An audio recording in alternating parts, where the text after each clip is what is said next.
become so popular? Now this is a story by itself.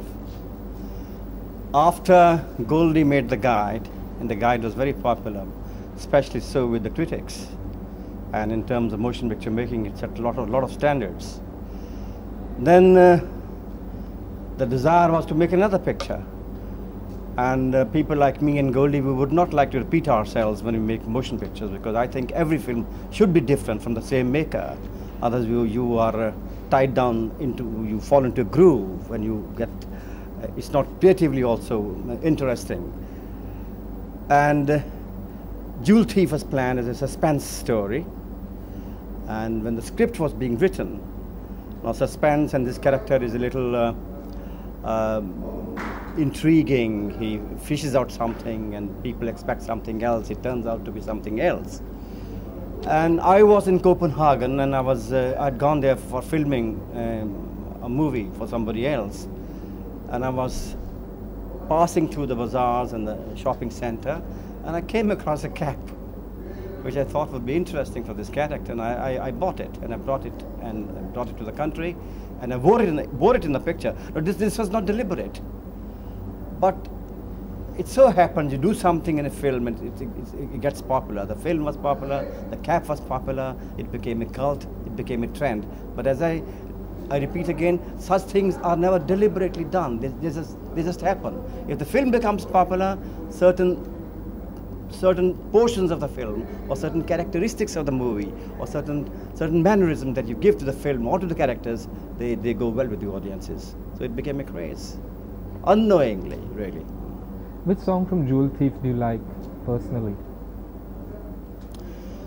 I think there was a song in which he's fishing and he's moving on the streets and singing a song with a fishing rod in his hand, and he's throwing the bait into the river to catch a fish. And then there was a very interesting song which was composed by S.T. Burman. It was a song picturized on Tanuja, Raat Akeli hai. I think it was very beautifully composed, very fine notes. To my mind, I think that was my favorite in the movie, yes. Do you think Johnny Mera Naam resurrected you in a way?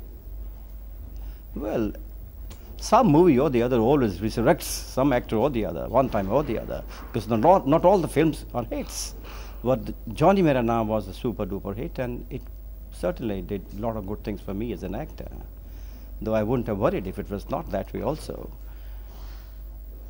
And because Johnny Mera Naam was again, for the first time in a type of a genre which was picked up by the latter motion picture makers, the formula being that the long lost brothers meet in the climax, and a very comic fight in the end, and little emotional angle to the whole story.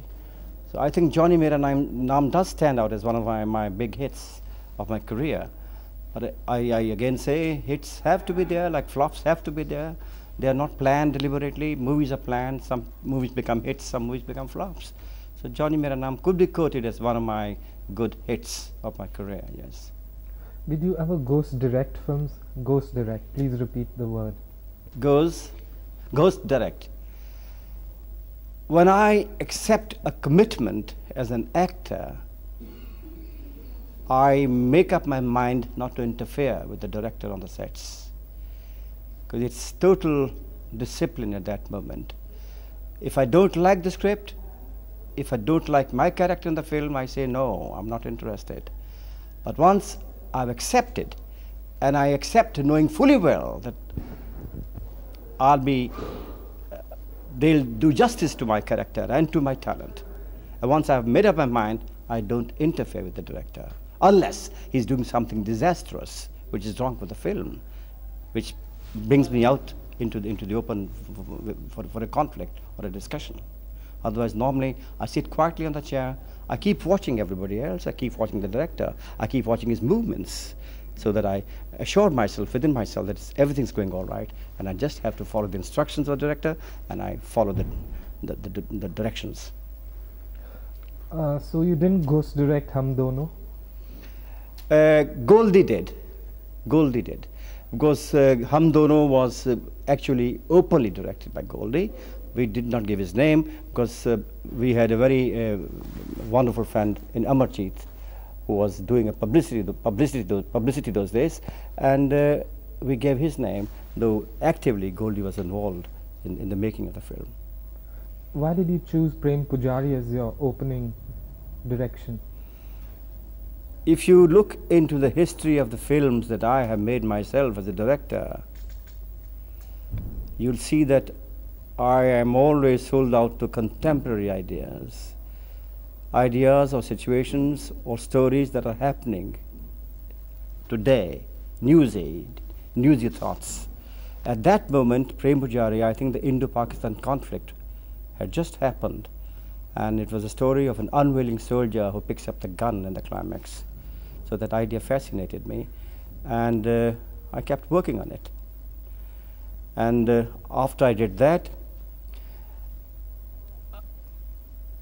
whatever I read in the newspapers, or whatever I hear as things happening in terms of the social scene, or the political scene, or the scene of contemporary thought,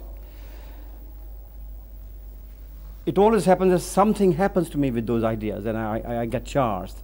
Those ideas obsess me, and they keep on obsessing me for months and months and months together. I'm working, I'm eating, I'm sleeping, I'm reading.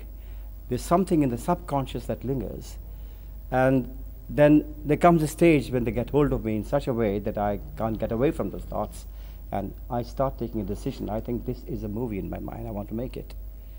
So when a lot of material has collected in my mind in that subconscious, then that's the time I like to get away, isolate myself, put it down on paper as a screenplay, and prepare myself for a film. So all the films that I make are films that are happening at that moment in the country with human beings and people. But can we really deal with war in India? Because we have to keep... We cannot. I realize that, because India has all the communities, all the castes. It's a very varied country and cross-section of culture. And when you fight your neighbors, it's a temporary fight, it's a temporary war, and you cannot be honest because you are likely to hurt the sentiments of another community, and people resent it. We realize that later. But again, you can't get away from the fact that you do want to make some pictures. India has seen wars. India has seen war with China. India has seen war with Pakistan. India has its own troubles. But unfortunately, I don't think we can take the subjects because people in this country are still very, very sensitive. And in fact, I don't think we can laugh at ourselves, even now, even after 40 years of freedom. Do you like directing songs like, did you like directing Rangila Re in Prem Pujari? Oh yes, I love picturizing songs. I think it's great fun picturizing songs because I think your talent of directorial achievement comes into full play when you're picturizing a song. Because why should song be in a movie? Number one, because you want to make it more interesting, so that it has a repeat value. Therefore, the song has to be excellent in terms of composition, in terms of its writing content, in terms of its situation, in terms of its melody. And then number two, it must be gloriously picturized so that people do have a chance to see it again if they like it. But if the song is dull and the song is dry, if it's badly picturized, it's not worth having it. It only retards the progress of the story. But the song in a movie must take the story forward. It must be part of the screenplay, and it must be beautiful in terms of melody, in terms of rhythm, in terms of a camera movement, in terms of acting. So where did you shoot that song around the haystacks, you know? That was shot in Kolhapur. In Prem Pujari, shot between and the song between me and Vahida was shot in Kolhapur. It was shot in a field. We collected a lot of haystack, and we did some magic with the camera and the camera movements. I think it was very melodious. In fact, I still remember we were having a sitting with Dada Burman, and Dada Burman just said, "There's this beautiful tune which can be put into this movie." So we heard the tune. After hearing the tune, I was so sold to it that I organized a special situation in the movie for that particular song. Des Pardes, how did that arise? Please mention Des Pardes. Again, I repeat myself, this again was a contemporary subject. I travel a lot. I go to England off and on, and during one of my travels, I came across in the newspaper a piece of news on the illegal immigration of Indians in England. So that disturbed me, and that stayed in my mind, and I made a little research. My second trip to England, it stayed. Then I got hold of some books, met a lot of people in England who were very conversant with this problem, and I thought it would make a very fine film. So it got into my head, again obsession, and obsession into a screenplay, and screenplay into a movie. In fact, I think a movie is a screenplay. A good movie is a good screenplay. If you have a bad screenplay, it's going to be a bad film, no matter how great the acting, no matter how great the taking you have in it. Because movie is first on paper. Your first 80 scenes written on paper, if they're brilliant, and if the progression is brilliant, if your movement of the story is brilliant, if you have the high points as you want them in terms of your climax, in terms of your music situations, in terms of your drama, in terms of your light moments, in terms of your character movements and characterizations, I think you have a good film in your pocket.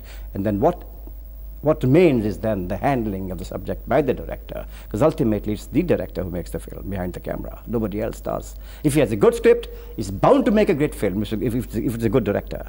If it's a bad script, no matter what magic he performs on the sets, it will not work for him. It will let him down. But again, what is the definition of a good script? Nobody knows. Because ultimately, the last verdict lies with the audience. And that happens all over the world. You have great directors making great flops. You have average directors making good pictures. Because you work on certain calculations. You work on certain inner convictions. And sometimes your convictions go right, sometimes they go wrong. And that's why it's very exciting, because you're not sure of what you're doing in terms of the audience reaction. You can always say you're making a good picture. And the people will always say this is a good picture, very well made, very, very beautifully thought out, a great story, a great plot, a great idea, great taking, great everything. But if it runs, that great picture becomes greater. If it does not run, that great picture becomes, people get dampened, becomes a little average, or people tend to forget it. Because the more the people see it, the more it goes down in history, and the more it stays. Do you think you're let down by scripts sometimes? That you had some bad scripts? Sometimes, but not always. I think even some good scripts make good pictures, but that good picture need not necessarily do well. It happens a lot of times, and vice versa. An average picture sometimes becomes a bumper hit, and you can't really analyze. Because something happens in a film, some chemistry somewhere clicks in the film with the audience, and that makes it a hit. Sometimes you have deliberately done it, sometimes you have to search for it. What is it that people like it? But sometimes you insert something deliberately, it's properly placed, and it's caught by the people. That's where you're happy, because you planned it. So I think when anybody who makes a film anywhere in the world, I think he or she, they make sure that they have a good script. But sometimes they are led astray with certain other considerations, and they get blind to a few other things. Do you feel there are too many things happening in your film, that there are too many subplots? That seems to be a problem. No. You pick up any good, great Hindi film, which is a hit, you have subplots in it. So where is the answer? You pick up any milestone in commercial cinema, which is a super duper hit. You see the film, you'll find subplots in it. Because I think a thin story in this country rarely runs in a big way. Not that it's not a good picture. A beautiful film can be made in a very thin plot. It can be a beautiful lyrical film. But more often than not, that sort of film in this country doesn't go down with the people, because they want plots and subplots and songs and dances and sex and romance and drama and comedy and a very powerful, high-powered climax. Swami Dada, whom was this person modeled after? Sorry, what's happened?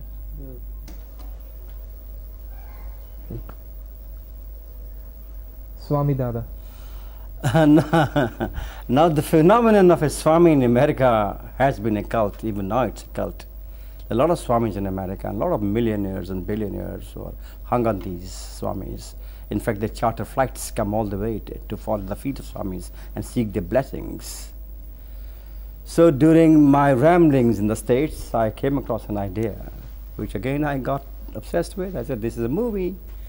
And that was about an American girl falling for a Hindu Swami. And I chased this idea and I made a film called Swami Dada. Now the problem was to get hold of an American girl to play the American character, because an Anglo-Indian would not fit in, an Indian girl with blue eyes would not fit in.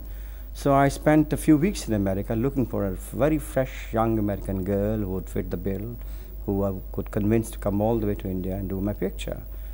And I think that was great fun, because I don't think I've met more girls in my life than I met during that period, staying in New York.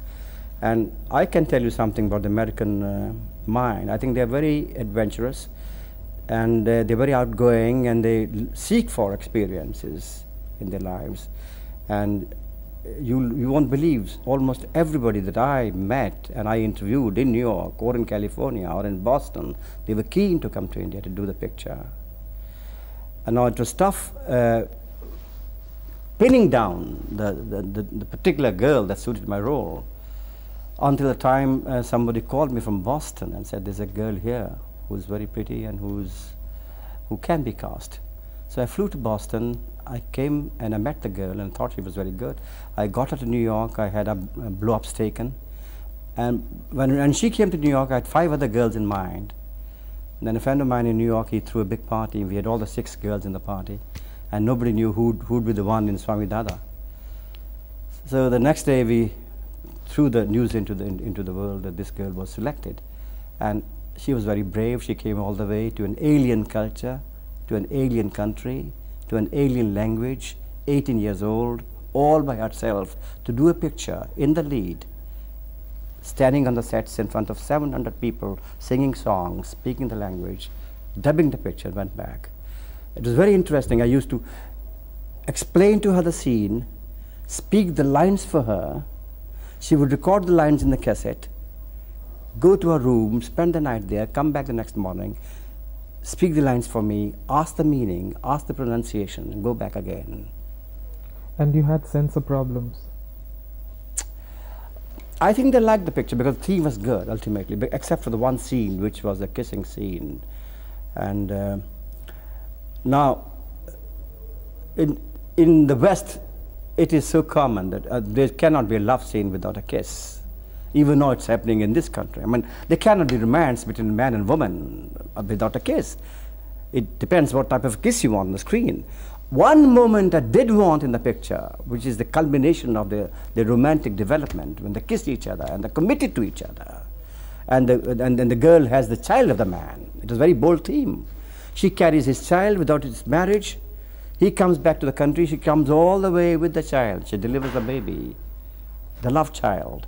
And this man goes and confesses to his guru in the ashram, look, this is my past, I did this. He said, doesn't matter. If you confess, nothing is wrong, because I think you're human. So bring the girl to the ashram, bring the baby to the ashram, let the ashram own the baby and the mother.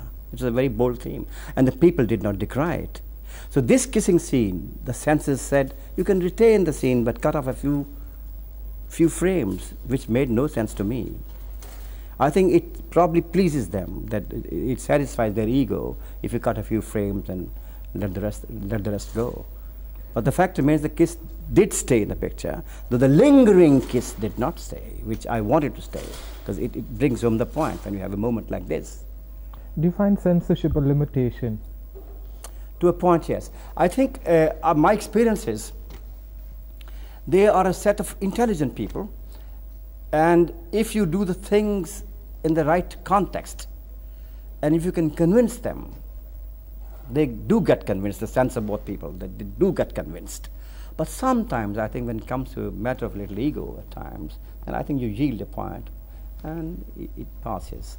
Though I personally feel that any intelligent motion picture maker, when he's making a film with conviction, he would not do anything in the film which is damaging to the sensibilities of the audience in this country, because a man making a film in this country is a father, is a brother, he's a sweetheart, he's a beloved, he's a husband. He would not do something which is vulgar. He won't like his be called a vulgar man unless it is done deliberately. And you can always make out if his thing is out of context.